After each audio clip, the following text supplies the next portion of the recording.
आपल्या सोबत आहेत शिवसेनेचे नेते आमदार नरेंद्र बोंडेकरजी. भाऊ, ऑपरेशन टायगर यशस्वी होताना दिसत आहे. 6 खासदार दिल्लीत एकनाथ शिंदे यांच्यासोबत भेट झाल्याची माहिती आहे. 19 तारखेला पक्षप्रवेशाचा मुहूर्त.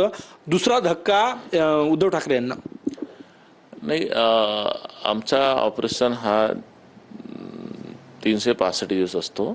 हे लोक तर एकदम तुमचे पक्के लोक होते. मागच्या वेळेस थांबले होते हे, परंतु हे शेवटी त्यांना उशिरा का होणार कळते का शिंदे साहेब हे मॅग्नेट आहेत आणि काम करणारा व्यक्ती आहे. याच्याकडे राहिलं तरच फायदा आहे. मतदारसंघात न्याय देता येईल. 18 लाख ते 20 लाख लोकसंख्या लोकसभेची असते, 3 ते 4 लाख विधानसभेची असते. ह्या सगळ्यांना न्याय देण्यासाठी नुसतं आश्वासन चालत नाही, ते हे कामं असतात. एक सोडून सगळे खासदार कोण सोडलंय तुम्ही? नाही, ते आता सांगता येणार नाही, पण भविष्यामध्ये तुम्हाला कळेल की हळूहळू एक सोडून सगळेच खासदार इकडे येतील. देशाचं नेतृत्व करेन म्हणतात. हे सगळे ऑपरेशन टायगर सुरू आहे, हे एकनाथ शिंदे यांना मुख्यमंत्री करण्यासाठी आहे का? नाही, असा हा काही विषय नाही आहे. परंतु मुळात आपण समजून घ्या की हा ऑपरेशन टायगर किंवा आम्ही तयार केलेला नाही किंवा शिंदे साहेबांनी केलेला नाही आहे. हा आपोआपच तिकडून येत आहेत.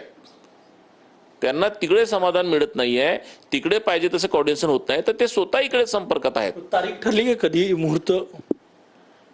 आता त्याचं काही सांगता येणार नाही, पण लवकरच होईल. चेहऱ्यावर वाटते, तुम्हाला माहिती आहे, तुम्ही सांगायचं नाही तुम्हाला. नाही, असं नाही, पण होईल, लवकरच होईल. 2 दिवस 3 दिवस वर्धापन दिनासारखा चांगला मुहूर्तच नाही. वर्षभरातला शिवसेनेचा सगळ्यात चांगला मुहूर्त आहे वर्धापन दिवस आहे. 2 दिवस आहे ना आता वर्धापनला, थोडं थांबा, हळूहळू होईल.